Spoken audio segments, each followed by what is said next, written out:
Hello guys, ayan, isang mapagpalang morning sa lahat.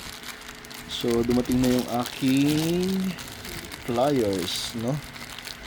So nagpagawa tayo ng flyers kasi alam nyo, kapag may isang bagay kang gustong maabot, gagawin mo lahat ng paraan, no? Ayan, okay, ang ganda. So glossy po ito. So ready na tayo na ipamigay ito sa mga tao. So 100 pieces po ito, no.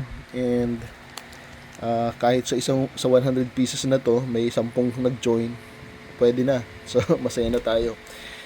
Okay, ganun talaga. Kailangan natin gumawa ng paraan, guys, upang makilala yung ating negosyo.